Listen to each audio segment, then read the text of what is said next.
Hey guys, Cam McClellan here. Michael Beresford. Welcome to today's Wealth WOD. I want to talk about growing your mind. I don't like getting too deep and meaningful or too airy-fairy, but I am a big believer in having the right mindset. That's when you want to be an investor. I want to quickly tell you a story about something I went through with Gus, my son. Now I've got 3 girls and 1 boy. My 3 girls playing sports are absolute animals. They'll jump in and dive in the bottom of the pack. And Gussie's very capable, but he's the soft soul, which is going to make him a good man when he's older. But it takes a little bit more encouragement and a little bit more confidence building to really engage in the sporting field. So I was talking, he plays basketball and he plays AFL footy. So I was talking about basketball and he's starting to really tear it up on the court in basketball. Footy, it's cold out there, early mornings, it's a bit slower to really engage in the game.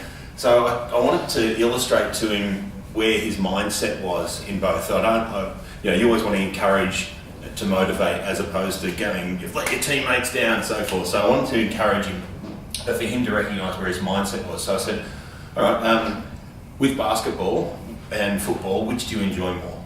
And because he plays basketball Saturday and footy on Sunday. And he said, I enjoy basketball. And I said, which do you try harder at? And he said, basketball.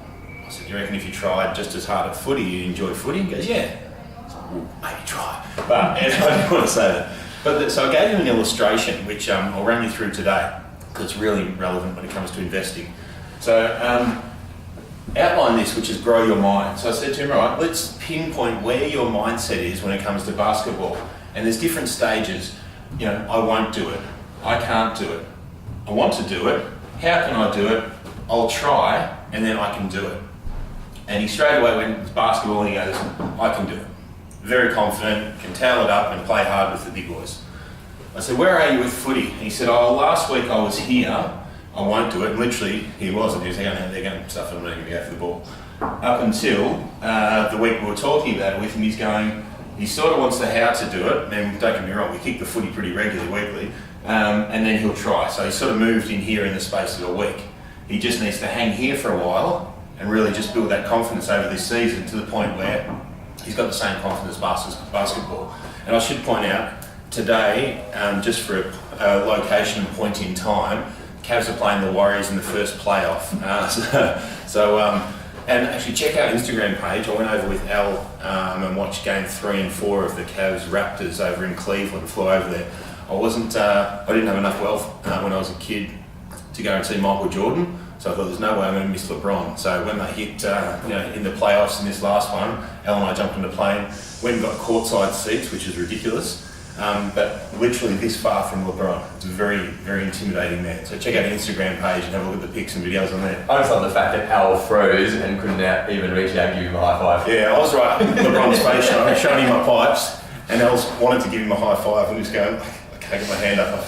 I can't do it. Yeah, that's right. But this concept really is exactly the same when it comes to investors. So Mike and I talk about it very regularly about the mindset of investors and where we were initially and where our partners were, because there's usually a driver and a passenger in the whole investment cycle, isn't it? Yeah, 100%. And it's really interesting. It doesn't matter whether it's primary school kids playing basketball or footy, or whether it's grown adults trying to get their head around an investment journey.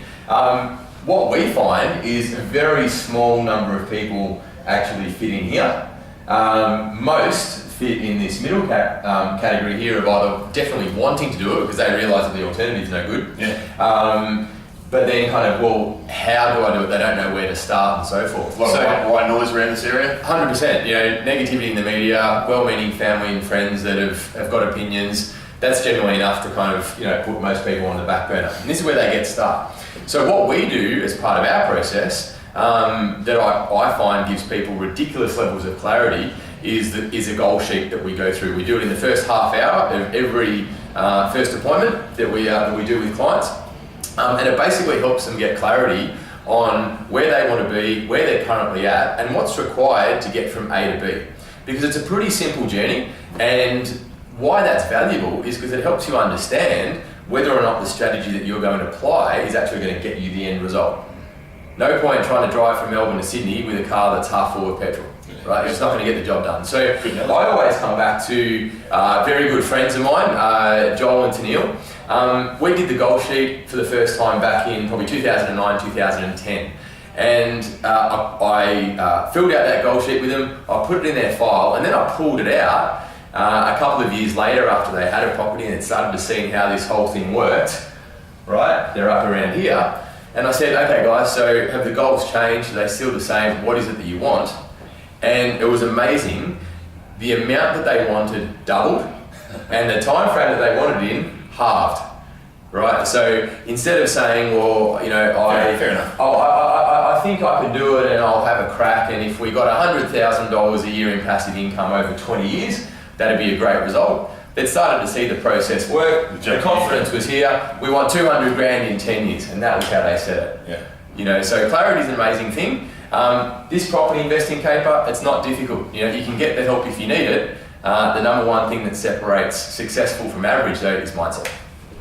Positive reinforcement for the kids though. Yeah, don't get too harsh on it. All right, thanks guys. See you next time.